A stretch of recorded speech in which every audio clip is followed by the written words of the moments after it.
Assalamualaikum warahmatullahi wabarakatuh. Selamat pagi teman-teman semua. Bertemu lagi dengan saya Ahmad Sukri di channel saya. Pagi ini kita akan belajar tentang risalah tuntunan sholat lengkap dari karangan Dr. Andes Muhammad Rifai, penerbit PT Karya Toha Putra Semarang. Baiklah teman-teman sekalian, di sini bab yang pertama itu mengajarkan tentang hukum Islam. Hukum-hukum Islam itu terbagi menjadi 5 ya teman-teman ya. Jadi hukum Islam itu ada 5. Yang pertama itu hukum Islam itu wajib. Wajib itu perintah yang harus dikerjakan. Jika tidak dikerjakan, mendapatkan dosa.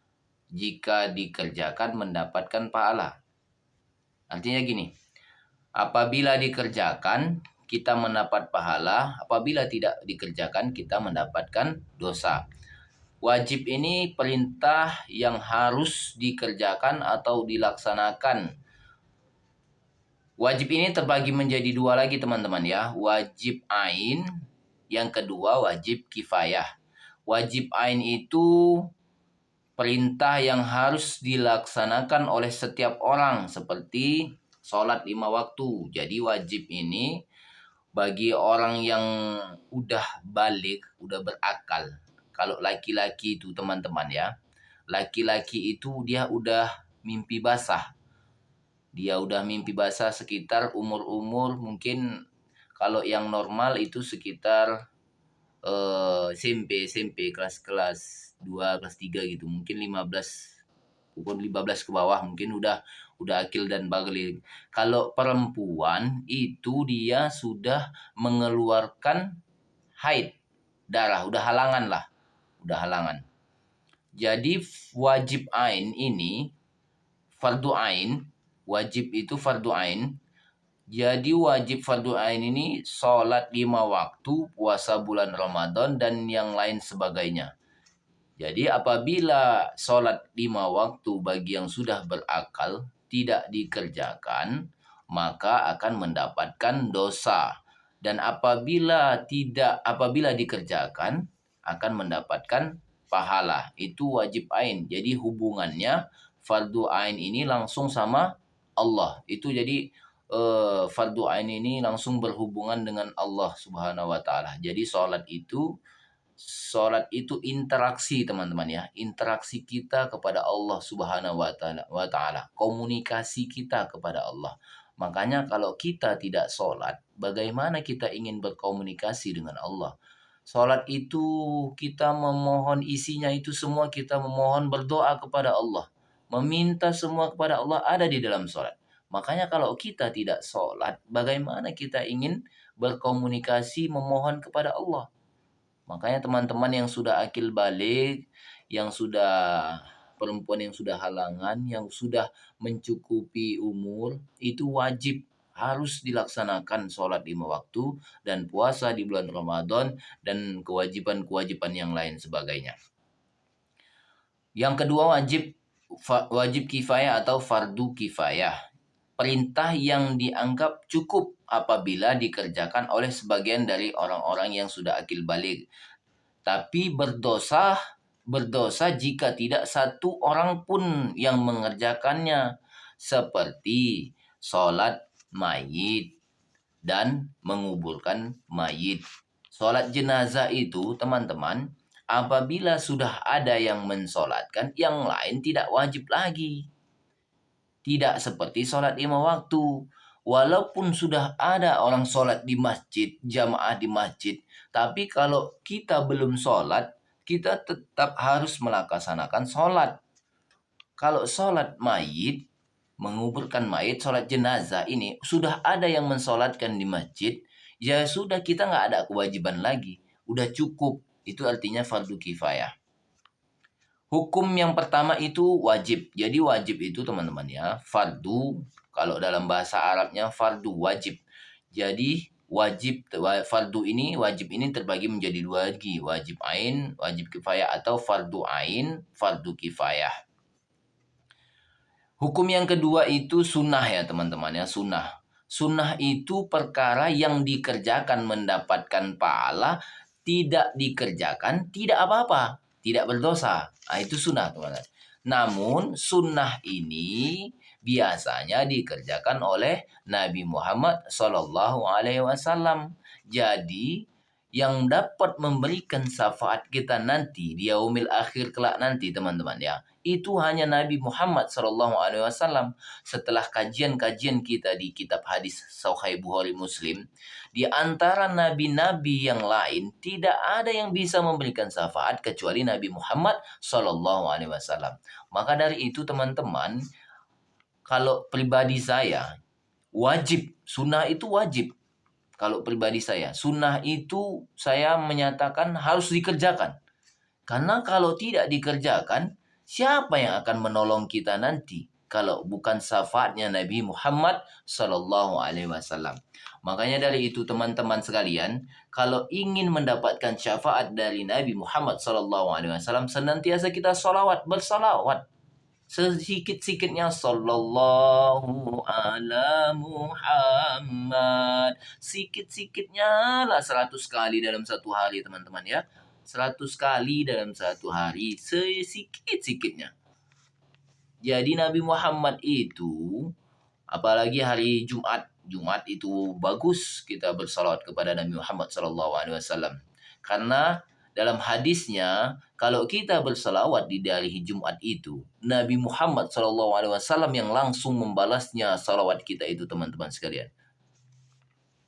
Mudah-mudahan kita semua yang ada yang nonton channel YouTube saya ini, mudah-mudahan kita semua mendapatkan syafaat dari Nabi Muhammad Sallallahu Alaihi Wasallam yang akan menyelamatkan kita di yaumil akhir kelak nantinya. Amin, amin ya rabbal alamin. Baiklah teman-teman, selanjutnya sunnah ini pun terbagi menjadi dua teman-teman ya. Satu sunnah muakkad. Sunnah muakkad itu sunnah yang mendekati wajib. Jadi dia itu antara sunnah dan wajib. Jadi tengah-tengah dia teman-teman ya. Jadi dia udah mendekati wajib. Itu sunnah muakkad. Sunnah muakkad itu dianjurkan dikerjakan. Sunnah muakkad itu sunnah yang dikuatkan. Dalam arti kata itu mendekati harus dikerjakan. Sunnah muakkad itu. Seperti sholat taraweh. Sholat hari raya Idul Fitri, Idul Adha itu sunnah, tapi sunnah muakkad.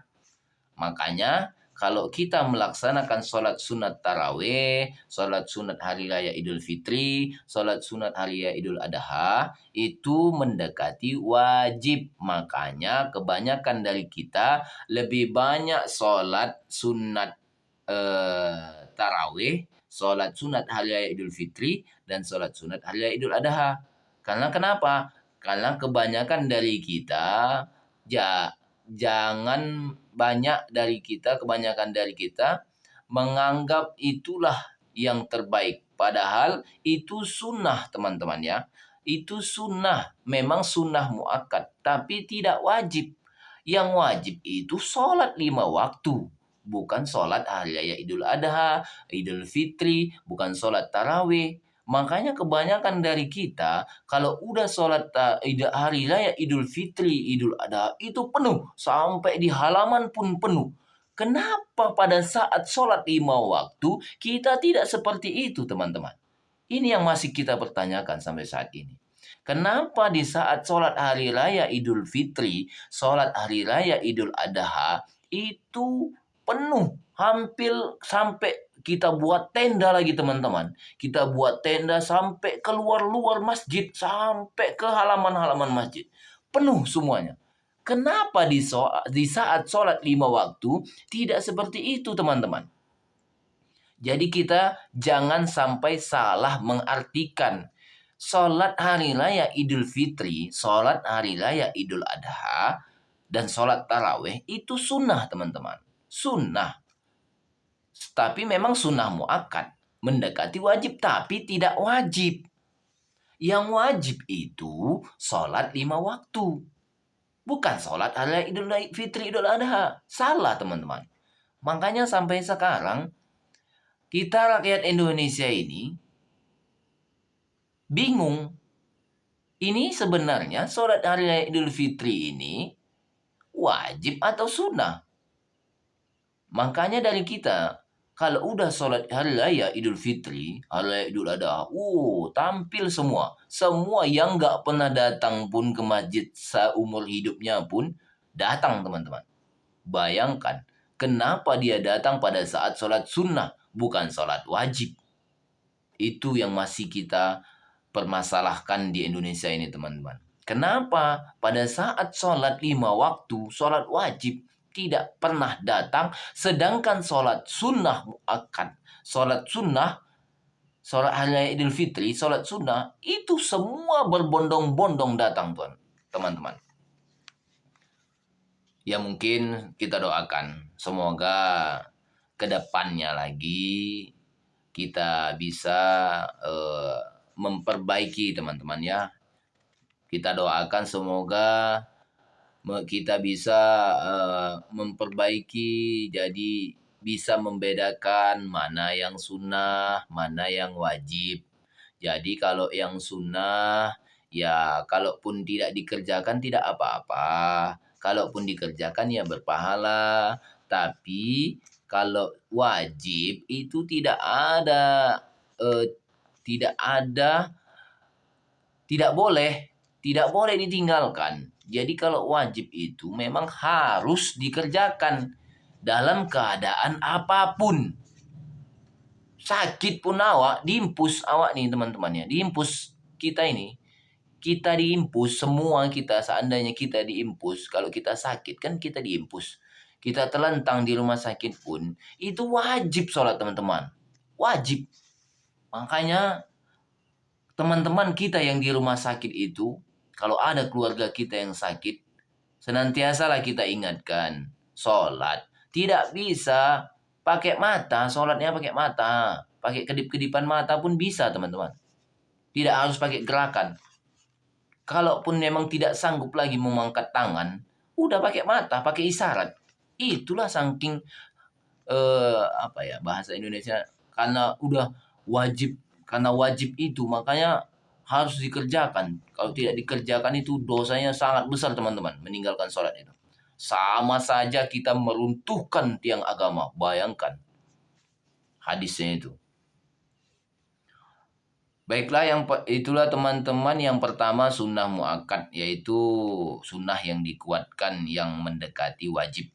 Jadi sunnah muakkad itu seperti itu tadi, sholat tarawih, sholat hari Idul Fitri, dan sholat Idul Adha.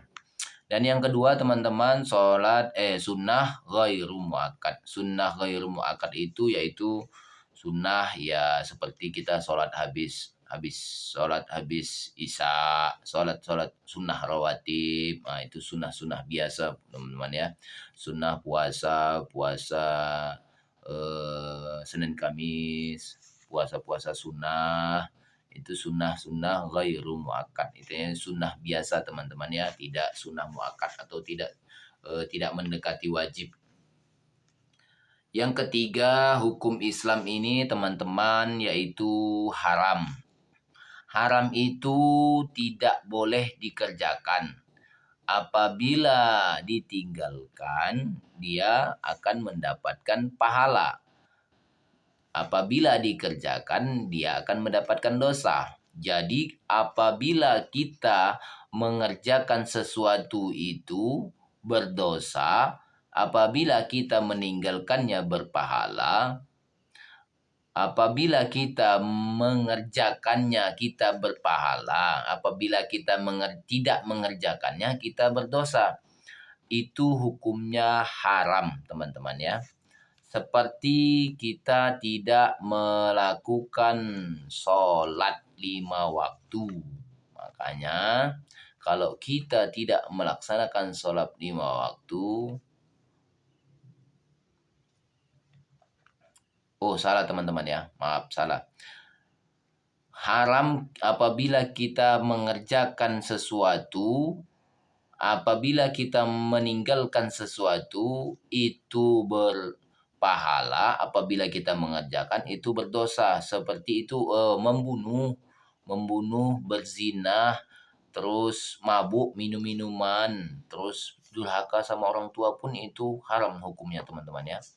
Jadi bohong, bohong pun haram hukumnya teman-teman. Jadi bukan meninggalkan, kalau meninggalkan sholat itu hukumnya dosa besar, dosa besar teman-teman, bukan haram. Syirik, syirik pun itu termasuk haram teman-teman ya. Jadi kalau kita meninggalkan salah satu dari kewajiban agama itu namanya haram. Berarti termasuk juga meninggalkan sholat itu haram hukumnya teman-teman.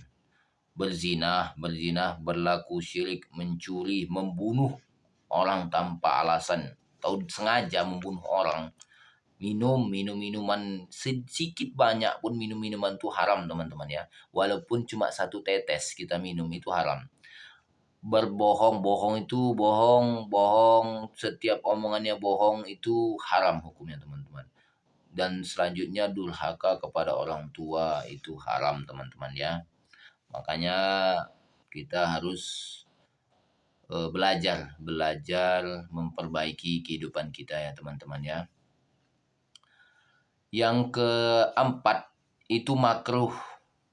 Makruh ini apabila dikerjakan tidak berdosa, apabila ditinggalkan mendapatkan pahala. Jadi perbedaannya makruh sama sunnah, bedanya kalau sunnah dikerjakan mendapatkan pahala, tidak dikerjakan tidak apa-apa. Tapi kalau makruh dikerjakan tidak berdosa, tidak apa-apa juga. Tapi kalau ditinggalkan mendapatkan pahala. Makruh ini dia makruh ini termasuk seperti cerai. Cerai itu makruh teman-teman.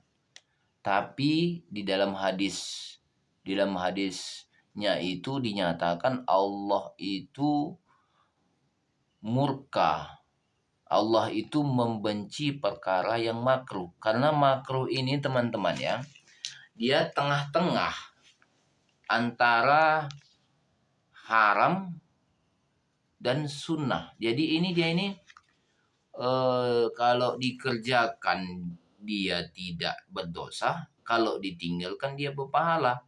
Jadi kalau kita mengerjakan itu memang tidak berdosa, memang cerai itu nggak berdosa. Tapi kalau kita tidak cerai, tidak melakukan itu, kita mendapatkan pahala teman-teman. Makanya antara sunnah dan haram, antara tengah-tengah itulah makruh ini. Kalau sunnah kan dikerjakan dia mendapat pahala, tidak dikerjakan tidak apa-apa. Kalau makruh ini kebalikannya, tidak dikerjakan tidak berdosa, dikerjakan tidak apa-apa. Tapi kalau ditinggalkan kita mendapatkan pahala, berarti kan bagus kita tinggalkan teman-teman. Jangan kita kerjakan. Itulah makruh ini. Berarti kan makruh ini bagus kita tinggalkan. Karena kalau kita tinggalkan, kita mendapatkan pahala. Kalau kita kerjakan, ya nggak apa-apa memang tidak berdosa. Tapi lebih bagus tidak kita kerjakan. Karena kita dapat pahala. Baik, itu makruh teman-teman ya. Baik, yang terakhir teman-teman, mubah. Mubah itu teman-teman perkara yang boleh dikerjakan, tidak apa-apa, apabila dikerjakan tidak mendapatkan apa-apa, alias tidak berdosa, tidak apa-apa. Jika ditinggalkan juga tidak berdosa. Jadi dia ini kayak mana ya, mubah ini dibilangkan teman-teman, dikerjakan boleh, ditinggalkan boleh. Ya seperti keseharian kita teman-teman ya. Makan, minum, tidur, mandi, terus ya ziarah kubur, terus ke jalan-jalan lah kemana gitu kan teman-teman ya. keseharian kita yang semuanya itu tidak diperintahkan oleh Allah dan Nabi, tidak disunahkan oleh Nabi, dan tidak dilarang oleh agama. Jadi mubah ini tidak ada perintah, tidak ada larangan oleh agama, itu namanya mubah. Makan, minum, buang air besar, buang air kecil, itu mubah. Istilahnya nggak ada perintah kita itu untuk harus buang air besar, harus buang air kecil, itu nggak ada perintahnya teman-teman. Itu mengalir dengan sendirinya. Makanya mubah ini boleh dikerjakan, boleh ditinggalkan, tapi kan nggak mungkin kalau kita sehari-hari kita nggak makan, kita nggak minum, kita nggak buang air besar, nggak buang air kecil, itu sepertinya tidak mungkin ya teman-teman. Karena itu udah keseharian kita sehari-hari. Maka dari itu teman-teman, mungkin 5 hukum Islam yang sudah saya jelaskan sedikit banyaknya. Kalau memang ada komentar-komentar yang salah teman-teman ya boleh dibuat di komentar saya. Kalau nanti ada ingin kita jelaskan yang lain sebagainya boleh tulis di komentar saya teman-teman ya. Jangan lupa subscribe dan like, komen.